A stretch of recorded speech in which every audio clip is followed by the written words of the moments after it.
Okay, today we're going to look at another one of these enigmatic sites that we have that are attached to the T-pillar civilization of Gobekli Tepe. It's known as Ayanlar Hoyuk. Yeah, like cattle Hoyuk. But this dates much earlier. This is an example of the area that we're talking about in orange.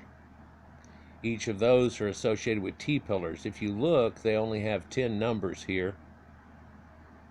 And they're leaving out Navale Kore, which would be 11, and is 11, but not shown as a T-pillar on their site, although it's designated with one, or one would say anthropomorphic pillar sites, the ones that have the hands on it and everything extra, if you will. But what we're leaving out here is number 12. And so if you were to correlate all the sites that are shown here versus all the sites that we've been looking at, you might be able to distinguish which one is the hidden one that they've talked about. Although that spot that they give is not in the right spot. That's the reason they're hiding it. And I originally thought that this was the one that they were hiding because there's a road that goes extremely close to it and then a side road that actually goes through it. And wow, okay, that's probably the one they're all like, okay, this is, we're going to have to do da-da-da, but it seems to be something different. And it is. Looking here are all the different sites and the routes that can be shown to connect to the major hub that's here. And the site that we're going to look at, although we looked at a few sites over here recently, we're now going to go all the way across over here. It's believed to be the third largest site out of the 12 on just a preliminary look at it. And it seems to date to around 11,000 years ago, although once excavation is done, that dating could go back much further. All of these enigmatic sites that we're talking about now have T-pillars like this in them, as Tas Tepe, Sefer Tepe, Kurt Tepezi, Harbetsavan Tepese, Karahan Tepe, which we talked about too, and Ayanlar Hoyuk here, we're talking about now. It has not shown T-pillars yet. But what it has shown is, even at the surface, a piece that's been eroded and shown loose to be a pedestal for the T-pieces, for the T-pillars to set in, that socket that they have on the ground. So they know that it has to do with it. And then there's, of course, Hamzan Tepe and the others that we were looking at. So this is a large community that's across here. And if you'll look, there's a lot of other sites that have these purple pillars, which are straight pillared ritual sites that they know about, that are dating up to near these dates. And then they also show all of these sites that are here that are contemporary, leading up to the number 30 out of the whole thing here. And what we're actually looking at when we look at this orange grouping here is perhaps the first major civilization that we can find, or I always like to say earliest known, because we can always find something that's older, just like we just did now with this one. But I'm also thinking this is the earliest empire known, and they aren't speaking of it as much. But once you get a set of sites that are built up like this and connectives and all going through, this would be an empire site. Because they're still looking at this as being pre-agriculture and so on, they're trying to look at it in a different way, but I don't think anybody has made the statement that this is the earliest empire known, but you can see that where it stretches to. I was thinking something before I started this, and the idea that the Arata and the people that led up to the Proto-Sumerians, and how the original story of Eden was that they were kicked out and they were gone east of Eden.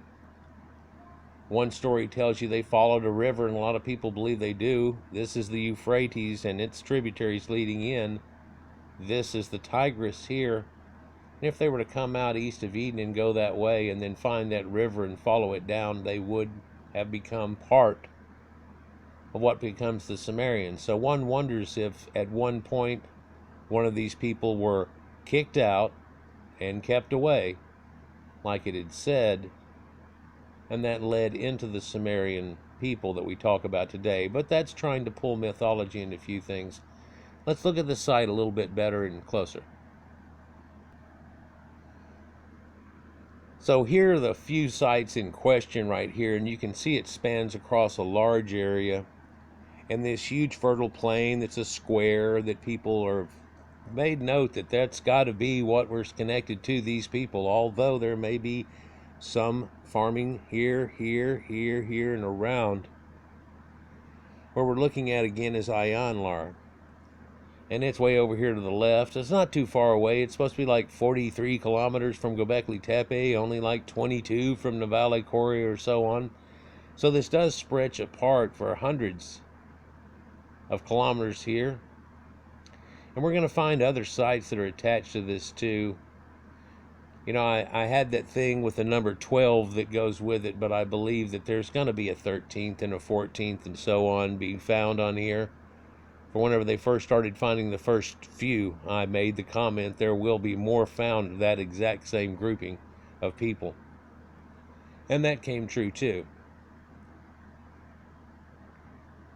The only problem with all this agriculture here is that it's been worked over now for over 10,000 years, and there's really not much left of anything that would be there from before.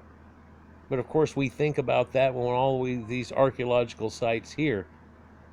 Strangely enough, all it is that little mound over there, or this little mound over here that looks conspicuous.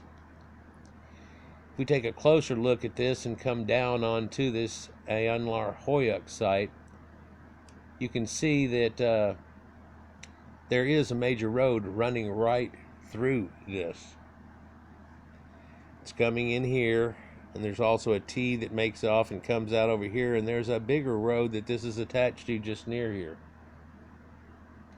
There's also a natural spring and a river that used to run and flow at the time that it was extremely well.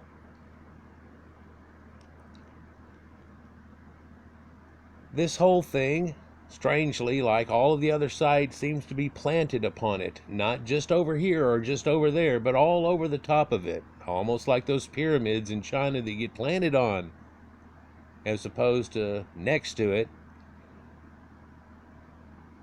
But during early excavations here, they found a few things, and a couple of which are real key pointers that do make the connections to Catalhoyuk and on the T-pillared civilization, but also make a connection that seems quite strange whenever we're talking about pre-pottery Neolithic B era and the starting of pottery in its first origins. Because when you look at the site, it's really 6 separate mounds that they found here that each have their own little mound if you look at it around on them. So this might be a central hub at number 5 that, of course, the road has to be running right through. Although the civilization that you see built upon this thing might be covering up another mound and might have long took it away. Some of the stones from there could have been taken away, and that's part of the reason that some of this is showing up at the surface at such an early time. So when you look at it from a distance, it's just this little mound that comes up, and you're known that there's pistachio trees that are grown up there. But you can see they've put this pretty nice road through there, and it wasn't too long ago, and so that led to the finding of this. Now, there's a whole lot of archaeology left to be done with these people, but one thing that's been found here is a grinding stone. And that's for grinding grain and doing so on. So that shows that there was a connection there. But we've shown grinding stones in people's things from 30,000 years ago, and it keeps drawing back the idea. One of them we found had oats ground into it, and then they started being barley and wheat, and that kind of shows you the difference of them starting to get different things on. One other thing that was found here at the surface, and they knew that that's going to have T-pillars along with it, is this lion or panther effigy, or leopard, if you will. Another thing they found was this, which is one of the sockets that a T-pillar would fit into, and it's just at the surface. So only during preliminary findings they found this. They've dug down in one small area here, and here's all these grinding pits, which appears to be for grain, like the world is a mortar and pestle, if you will. But this is also a bedrock. This is built much more like Christened Tepe, and it's excavated down into the bedrock. So they know that they've quarried out of this, and where are the stones? Well, as I said before in the other ones, that quarried stone is used in making the site, and then it makes a flat space, and then they utilize that. It's pretty neat. But what's neater than that, actually, is some of the things that are shown here that really show you that these people had more going on than what meets the eye. And at first they find all this flint and stone axes that are here, or adzes, if you will. One of them is extremely fine point, some of the other ones are scrapers and so on. But that artifact in the bottom left-hand corner, P, is quite distinctive. What is that? Well, that's the rim of a bowl, about the shape of a frisbee and the size of a frisbee, if you're familiar with those. But a little thicker. But it's actually made out of stone. Strangely, this seems to connect with the idea that before they even came up with clay pottery, they were coming up with stone pottery. Quite unique of a look here. And so, again, in these 5 sites here onto it, they've only really scratched the surface and dug into one little small area. But in doing so, they were able to find this and another thing that's pretty telling too. Now, on the right side is another plate that they found where the rim's been kind of cracked off of it. One might call that a frying pan too. It's possible to put that over a setup or a dais over a fire and get it warm, and then put food onto it and so on too, like that. Make it a hot plate, like when you get fajitas. But the real telling thing seems to be this. And again, I hope that whenever they dig down into this, they find a whole lot more of this types of artifact. For what we're looking at here is a stone jug made out of a dolerite type of stone. And somehow these people were able to carve this out of stone. And not just the engraving that you see on it. This was a solid chunk slab of stone, and they dug all around into it. And I hope we get a look eventually, for I looked over pictures and can't find it, of the interior surfaces and so on. But you can see that this thing, even after 10,000 years, still has a shine on it. It's reflecting off like a glare. In that glare on the left, well, and the right too, but on the left, you can see that they have what looks like an ibex type of creature, something antelope-ish. Then there's a whole lot of crosshatch marks that are all over it that reminds me of the Triptylian culture, Cucuteni. And I think that's really telling, especially when we think about things like the ooparts that are actually in Egypt at the very first and earliest of dynasties. They were all buried together, almost 40,000 pieces of stone and fine work stone. Bowls like these that worked like they were worked on a lathe. And a lot of people have made comments about it, and I've made an oopart video about it just recently. Don't know which one will come out before that or this. I'll probably jump the gun on this one. I keep doing it every time something comes out, and a little piece came out on ancient architects and another article here, and then that picture I started off with. And I thought I would put it together and wait for the next thing to come out for It's the archaeological season, and we've been running it through it here, so coming up shortly there should be something coming out of what we found during this digging season at this point. But here we have something, and you can't really make the connections if it's 5,000, 6,000 years before the Egyptian ones, or were the Egyptian ones older and they had kept them for years and years and polished them and kept them and got them just so, but then gave them all away at that one point. It's a strange thing, but it's a culmination point which shows you as the starting of Egypt. So maybe there was something that symbolically that everybody's been missing, even though they see these parts for so long. But one thing too that's a connective is this is a stoneware bowl made out of solid diorite stone. So one wondering if they're trying to use diorite balls that they find, because you can't make a diorite ball unless you have corundum or diamond. Then how are you digging this thing out so well? And it's not just the carvings that are on it that are scratched so well and fairly deep. They were going over and over and over each one, making it right. Doesn't look like there's a lot of mistakes in it, but I haven't really gone over it with a fine-toothed comb, and I don't know if anybody has.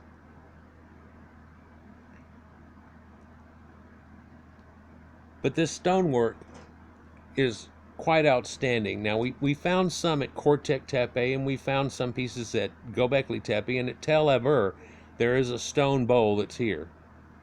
And I tried to make a connection on that, and there's another animal that's on there, and these lined effects that are all criss-hatching around onto it, and a rim and a line around top, and yeah, there's a connective. Well, at least that one on the bottom right, but I believe all this is really connective. And look how polished that bowl is. But this piece that's right here is somewhat unique and standout. It's hard to believe that you could get something that would look this intricate, and this is a better sketch of the way that it really looks here rather than the glare at you. It's really a standout piece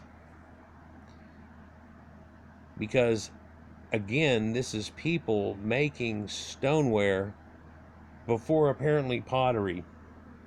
It's just mind-blowing, and I can only hope that whenever they dig down on this site, because they've been able to find this just right near the surface, they might find a lot more stuff in there.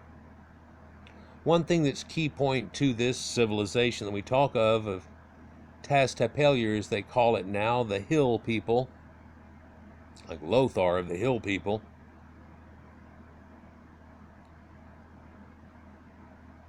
is that they didn't leave much behind.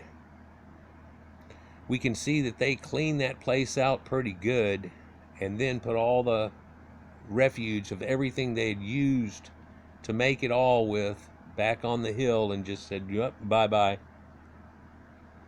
Which in itself is the enigma. I mean, why would they do that other than to keep it away from other people? Perhaps they had done this before and every one of them had been taken over and ruined before. We can see that happen with civilizations before. So again, I'm not going to say this is the earliest or the first, but it's the earliest known great civilization. A common one that hooks together, and I think that falls under the guise of being able to call this an empire. Correct me if I'm wrong, although the definition's probably got something to do with it, just like they're able to kick Pluto out as a planet.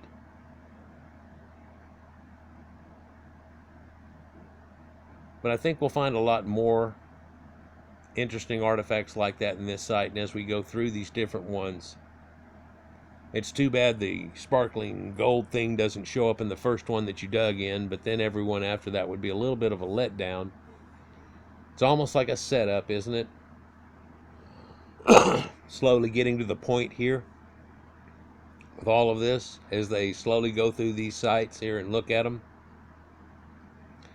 Let me know what you think down in stairs here, but you know, the thing about this is if you took it and hooked it up and centered it on a lathe, I think it's going to have a little wobble to it, and around the rim it's got a little wobble to it too. So I don't know if they used a lathe and it was off centered,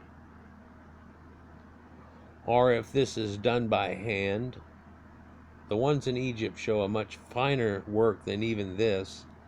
But if you were to find this in Egypt in the Nakata 1 series or something, then they would be able to connect that to Nakata 2 and say, well, yeah, in the pre-dynastic, and here's all those bowls. So here's some people working on it good, and apparently the artisans had enough time to go at it and make something that was exceptional that matched a pottery type thing over here. So what's this? Because before they ever made pottery, it appears they were making stoneware bowls.